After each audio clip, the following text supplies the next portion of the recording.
distingués invités, Mesdames et Messieurs, mes très chers compatriotes,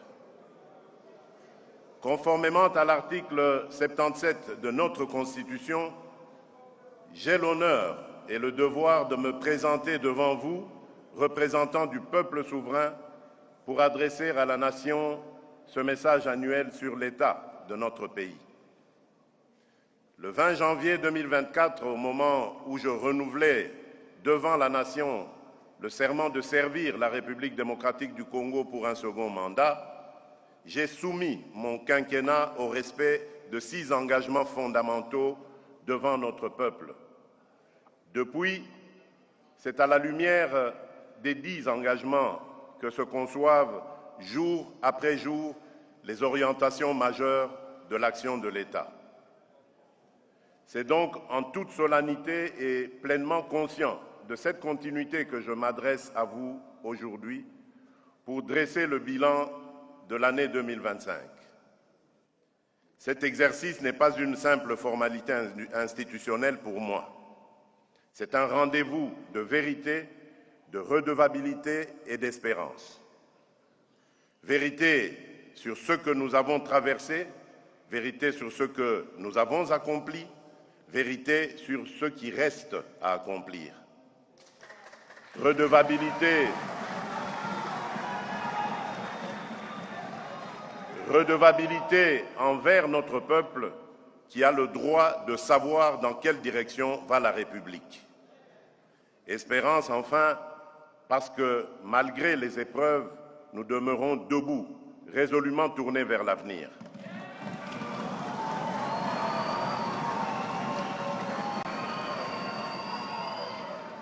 Mes très chers compatriotes, loin d'être une parenthèse dans notre histoire récente, l'année 2025 aura vu l'Est de notre pays plonger dans l'une des périodes les plus sombres de ces dernières décennies.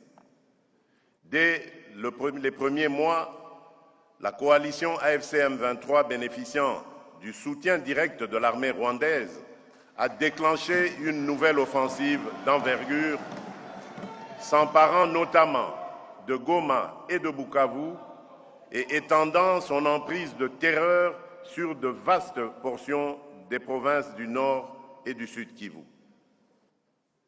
Cette surenchère militaire s'inscrivait dans une logique bien connue, une entreprise organisée de prédation de nos ressources naturelles et de déstabilisation de nos institutions, qui s'est d'ailleurs accompagnée de violations graves et systématiques des droits humains, exécutions sommaires des civils innocents, violences sexuelles érigées en méthode de combat et déplacements forcés de communautés entières arrachées à leurs terres.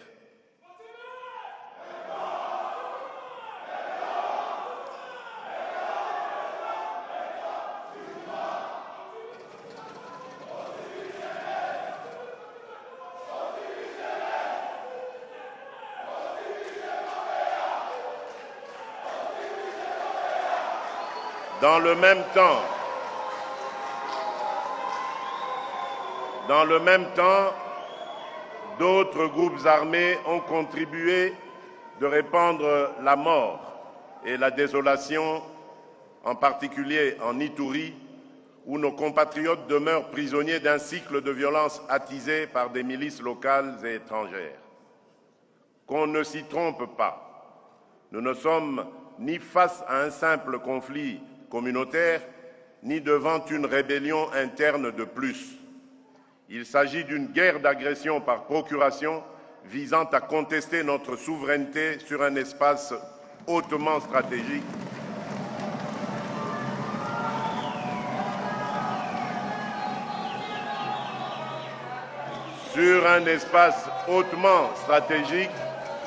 riche en minerais critiques et en potentialités économiques déterminantes pour l'avenir de notre nation. Face à cette agression, notre légitime riposte a été à la fois militaire, institutionnelle et diplomatique. Sur le terrain, les forces armées de la République démocratique du Congo, appuyées par la police nationale, les services de sécurité ainsi que les patriotes Wazalendo, ont opposé une résistance farouche à l'agresseur ainsi qu'à ses supplétifs. Elles ont contenu plusieurs offensives majeures de l'ennemi, stabilisé des axes vitaux, sécurisé des agglomérations stratégiques et protégé des corridors humanitaires. Dans des conditions logistiques, opérationnelles et humaines souvent extrêmement difficiles, nos forces ont démontré un courage et un patriotisme qui forcent le respect et l'admiration. Permettez-moi, avant de poursuivre, de m'incliner avec vous devant la mémoire de toutes les victimes des conflits et des violences qui ont encore cette année endeuillé nos familles, particulièrement à l'est de la République. À leurs proches, j'exprime au nom de la nation tout entière notre compassion la plus profonde. À celles et ceux qui portent encore les stigmates de ces drames, blessés, déplacés, populations contraintes à la peur et à l'errance, je veux dire, votre souffrance ne nous est ni étrangère ni indifférente. L'État est et restera à vos côtés. Je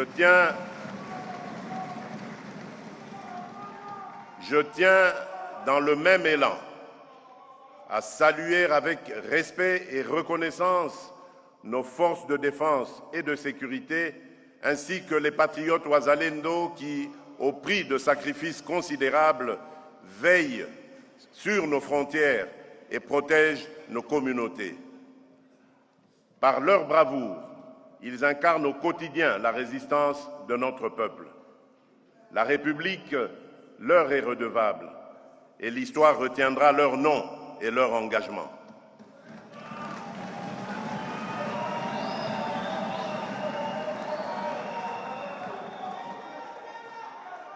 En leur honneur, je vous invite à vous lever et à observer un moment de recueillement.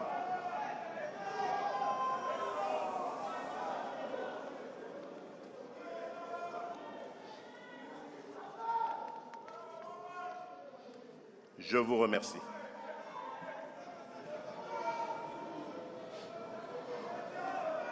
Mes très chers compatriotes, tenant compte à chaque fois de la dynamique changeante du théâtre des opérations, j'ai engagé une reconfiguration en profondeur de notre dispositif de défense avec la réorganisation de certains commandements opérationnels, le redéploiement de moyens sur les fronts prioritaires, le renforcement du renseignement et une lutte résolue contre les réseaux de contrebande qui financent la guerre.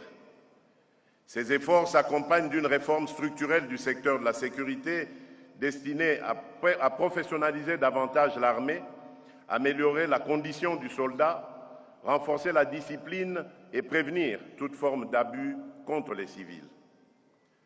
Nous ne tolérons ni les crimes des groupes armés, ni les dérives de ceux qui portent l'uniforme de la République. Sur le plan du partenariat international, l'année écoulée a marqué une transition majeure. Conformément à la demande que nous avions formulée et au plan de désengagement adopté par le Conseil de sécurité des Nations Unies, la MONUSCO a mis fin à ses opérations au Sud Kivu en 2024, recentrant progressivement son mandat sur le Nord Kivu et l'Ituri, avant de marquer une pause dans le retrait pour permettre une réévaluation de la situation sur le terrain. Parallèlement, la mission de la Communauté de développement de l'Afrique australe, la SADC, en République démocratique du Congo, déployée à la fin de l'année 2023 pour appuyer la stabilisation de l'Est, a achevé son mandat en mars 2025, confirmant, s'il en était besoin, que nul dispositif externe ne peut se substituer durablement à la responsabilité première de l'État congolais dans la protection de son territoire et de sa population. Ces évolutions ne traduisent aucun repli sur soi. Elles marquent plutôt un choix assumé celui de passer d'une logique d'assistance sans horizon à une souveraineté renforcée, en consolidant nos capacités nationales et en coopérant avec nos partenaires dans le plein respect de notre Constitution et de nos lois. Sur le front diplomatique, la République démocratique du Congo n'a cessé de porter avec constance la vérité de ce qui se passe à l'est de notre pays. Cette démarche a trouvé un écho favorable au sein de l'Union africaine.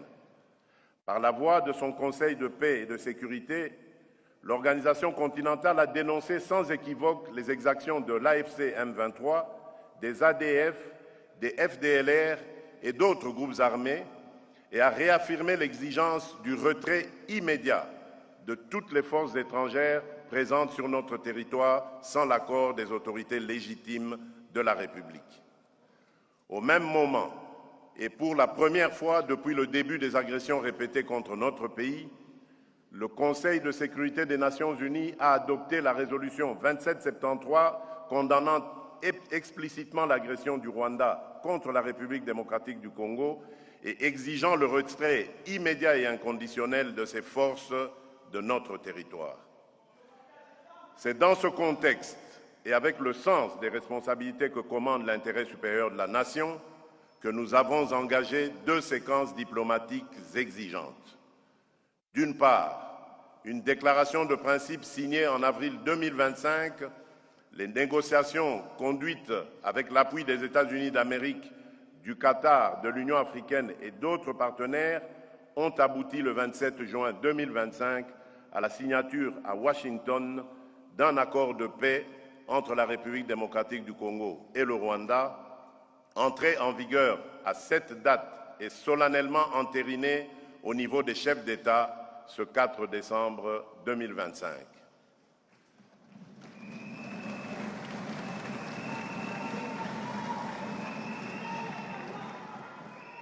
Adossé à la résolution 2773, cet accord entérine le retrait des troupes rwandaises de notre territoire, le démantèlement des groupes armés étrangers, y compris les FDLR, la mise en place d'un mécanisme conjoint de sécurité chargé de superviser l'exécution, ainsi qu'un cadre d'intégration économique régionale qui ne saurait être mis en application qu'à la condition sine qua non que la sécurité et la souveraineté de la République démocratique du Congo soient pleinement garanties.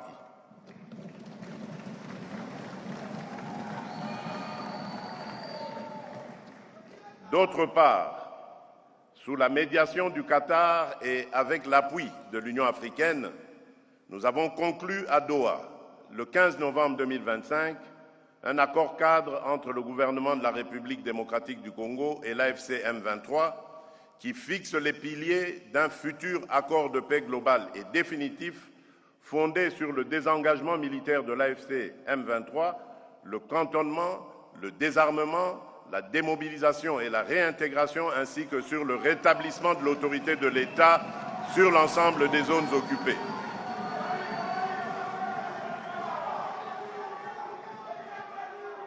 Permettez-moi d'être parfaitement clair. Ces accords ne consacrent aucune forme de partage de notre souveraineté.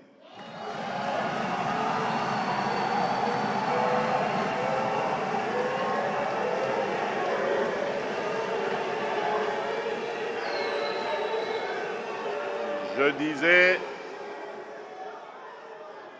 permettez-moi d'être parfaitement clair, ces accords ne consacrent aucune forme de partage de notre souveraineté.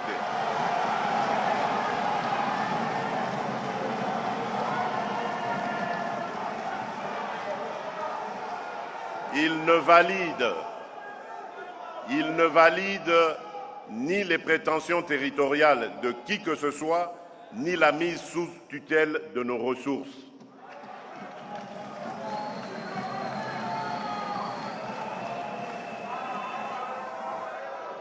Il ne saurait non plus être interprété comme une amnistie déguisée des crimes perpétrés contre notre peuple.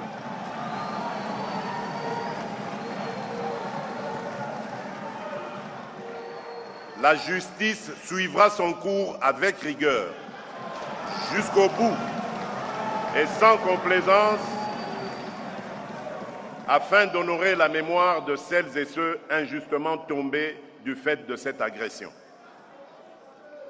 Nous assumons ces accords comme des leviers stratégiques au service d'une paix juste et vérifiable, non comme une concession, mais comme l'expression d'une volonté ferme de conjuguer l'efficacité de notre défense à la puissance de notre action diplomatique. 4 priorités s'imposent désormais à notre action. 1. Obtenir le retrait total et vérifiable de toute force armée étrangère opérant sur notre territoire,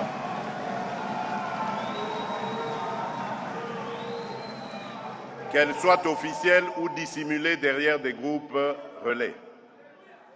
2. Couper les circuits financiers et logistiques de la violence en éradiquant l'exploitation illicite de l'or, du coltan, du cobalt et d'autres ressources,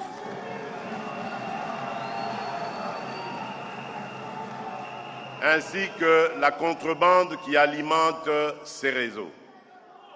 3. Assurer la protection effective des civils, en particulier des femmes et des enfants, et garantir l'accès humanitaire aux zones affectées.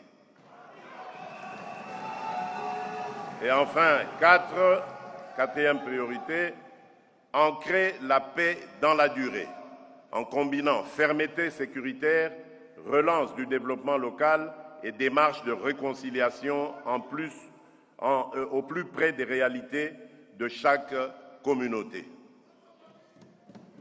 Malgré notre bonne foi et l'accord récemment entériné, force est de constater que le Rwanda viole déjà ses engagements. Au lendemain même de la signature, des unités des forces de défense du Rwanda ont conduit et appuyé des attaques à l'arme lourde tirées depuis la ville rwandaise de Bugarama, provoquant de lourds dégâts humains et matériels, notamment dans les localités de Kaziba, Katogota et Lubarika au sud Kivu, rompant ainsi le cessez-le-feu. D'ailleurs, ces faits s'inscrivent dans une réalité établie de longue date par les Nations Unies. En effet, le groupe d'experts sur la République démocratique du Congo, dans son rapport final du 23 juin 2025, puis réitéré au 19 septembre 2025, conclut que les RDF exercent la direction et le contrôle effectif des opérations de l'AFC M23, engageant ainsi la responsabilité de l'État rwandais. Fidèle à la parole donnée et aux mécanismes de vérification convenus avec nos partenaires, la République démocratique du Congo n'esquivera jamais sa responsabilité de protéger ses populations partout où elles sont menacées.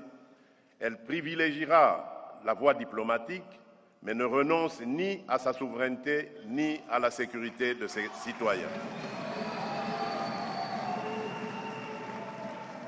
Comme je l'ai rappelé lors de la cérémonie de signature de la déclaration conjointe entérinant les accords de Washington pour la paix et la prospérité, je reste convaincu que ce tournant diplomatique ouvre un chemin nouveau, exigeant certes, parfois difficile, mais un chemin où la paix est à nouveau à portée de main.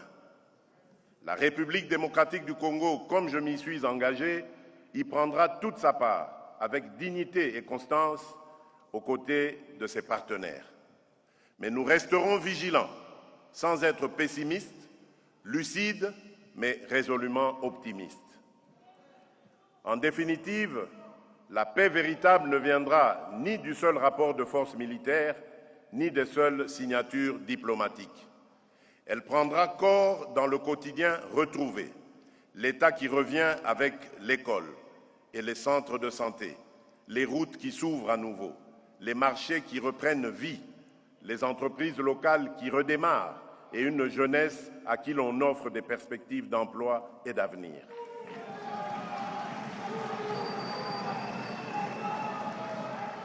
À mesure que l'autorité publique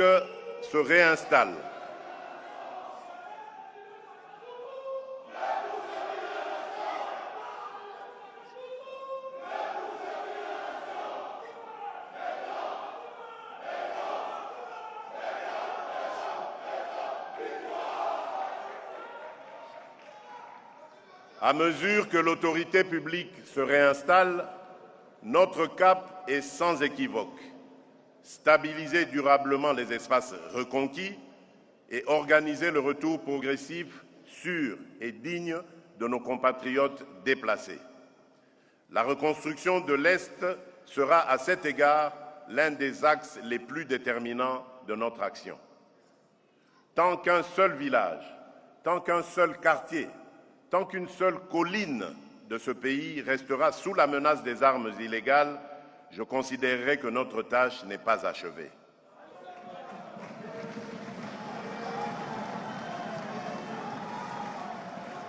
Mes très chers compatriotes, aux défis sécuritaires sus-évoqués s'ajoute la montée préoccupante du banditisme urbain. À Kinshasa, comme dans nombre de nos villes, des bandes de délinquants, les Kuluna, sèment panique et désolation. Ils violent, agressent, extorquent, blessent et parfois tuent des innocents. Face à cette menace, l'État n'a été ni immobile ni spectateur. L'opération Ndobo a été intensifiée dans 10 provinces pour démanteler les bandes violentes qui empoisonnent le quotidien de nos concitoyens.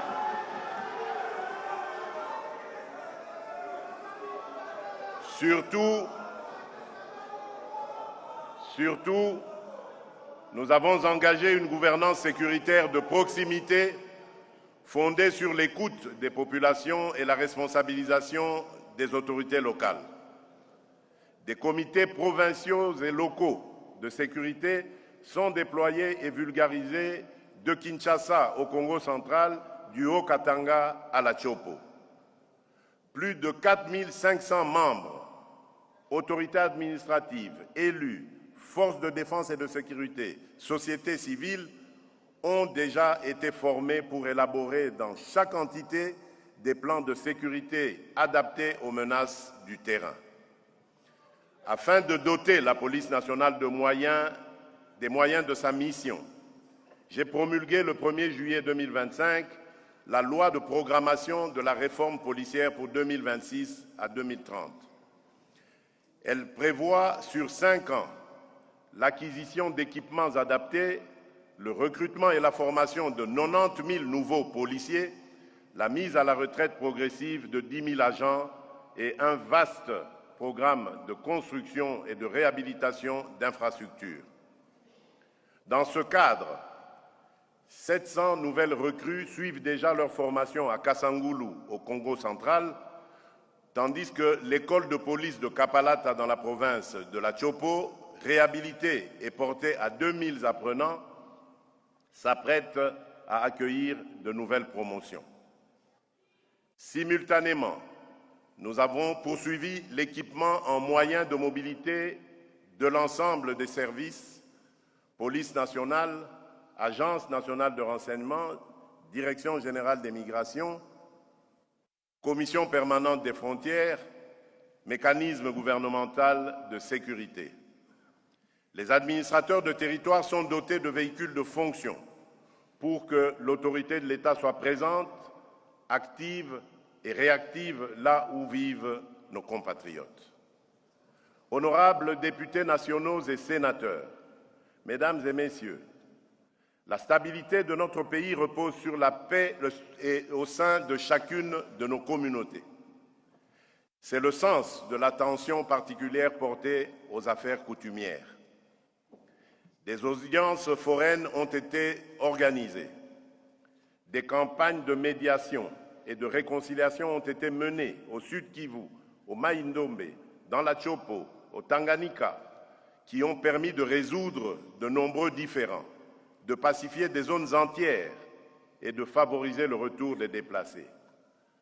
À Osio, dans la Tchopo, un rituel de réconciliation a scellé le rapprochement entre les communautés Mbole et Lengola, tandis qu'un forum de la paix et du développement est en préparation pour l'espace Grand Bandundu.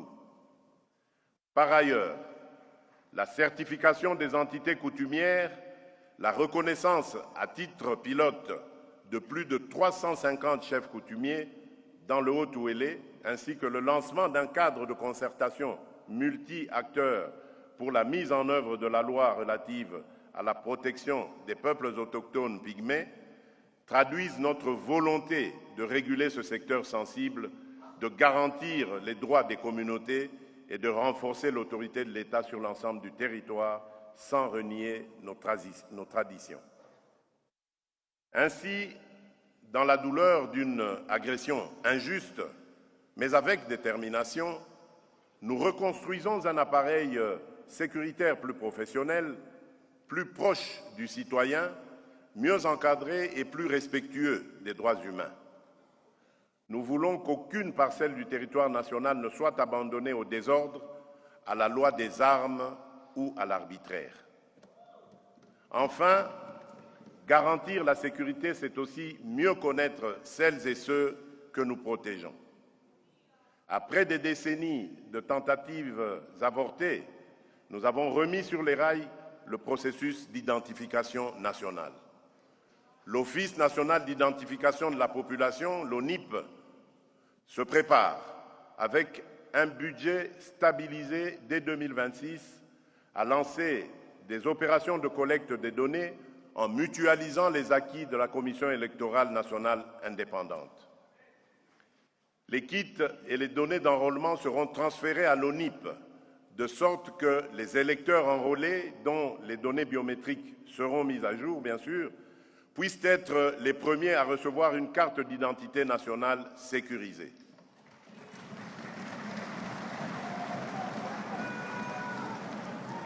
Honorable Président de l'Assemblée nationale, Honorable Président du Sénat, honorables députés nationaux et sénateurs, distingués invités, Mesdames et Messieurs, mes très chers compatriotes, la paix ne se défend pas seulement sur nos collines et nos frontières, elle se défend aussi dans les salles de négociation, dans les organisations internationales et au cœur des grandes décisions qui structurent le monde.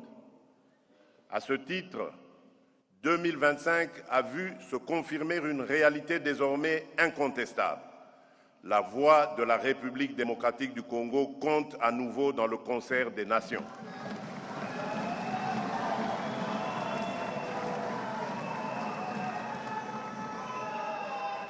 En effet, dans le prolongement de l'adoption par le Conseil de sécurité des Nations unies de la résolution 2773, notre pays a été élu membre non permanent du Conseil de sécurité pour la période 2026-2027 avec 183 voix sur 187 après avoir rejoint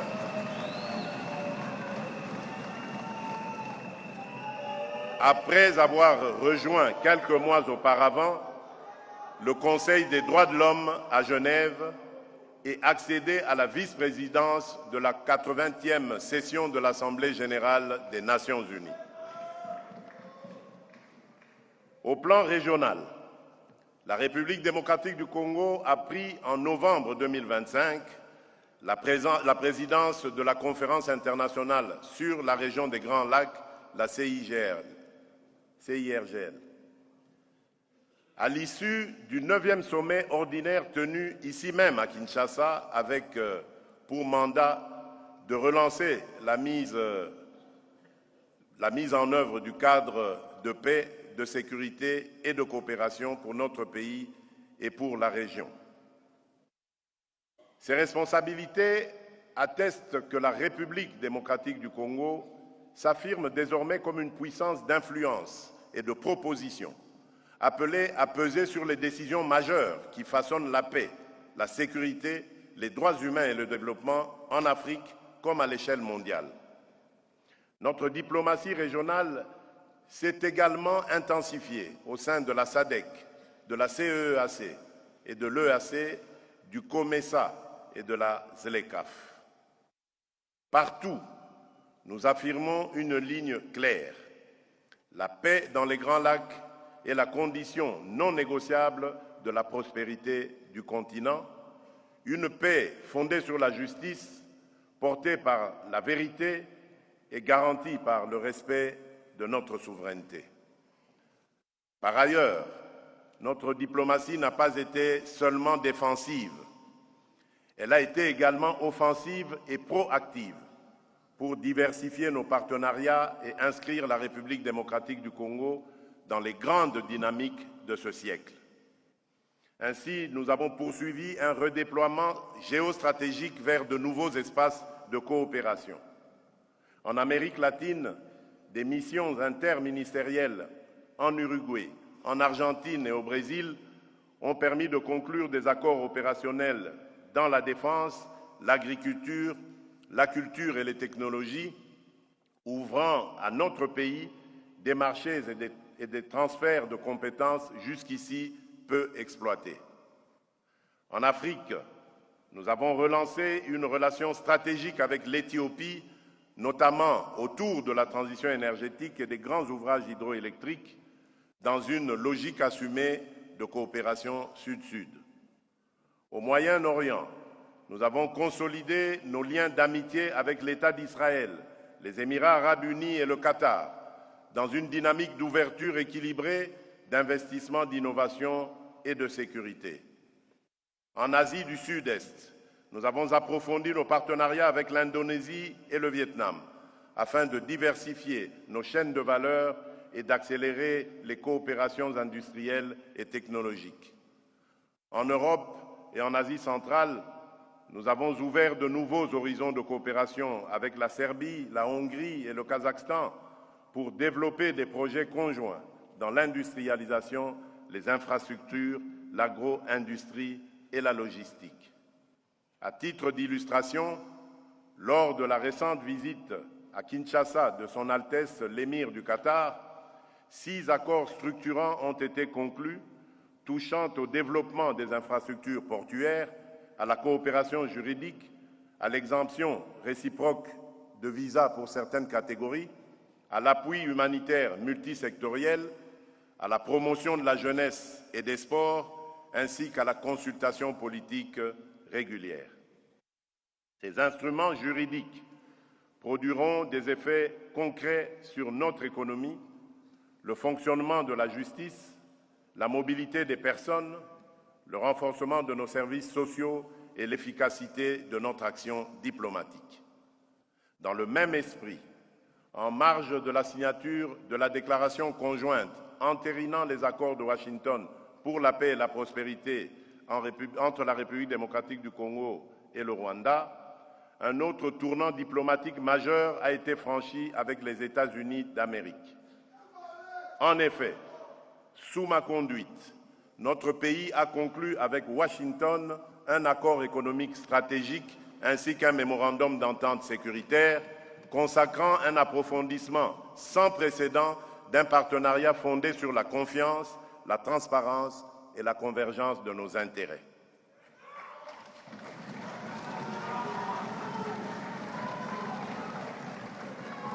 Cet accord économique s'inscrit dans la dynamique mondiale de sécurisation des chaînes d'approvisionnement en minerais critiques. Il ouvre un cadre de coopération de long terme visant à renforcer la gouvernance et la traçabilité de nos ressources, à stimuler la transformation locale et à soutenir des projets structurants capables de relier la richesse minière à l'industrialisation et à la création d'emplois. Il prévoit notamment un appui à la modernisation du corridor Sakania-Lobito, au développement du Grand Tinga et à la mise en place de mécanismes favorisant un environnement d'investissement plus sûr, plus lisible et plus compétitif pour les entreprises américaines.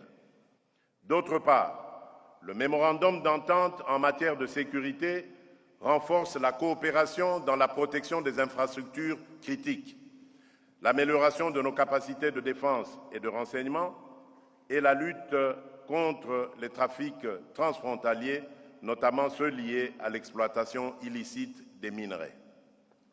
À travers ces instruments, nous affirmons notre ambition de convertir nos ressources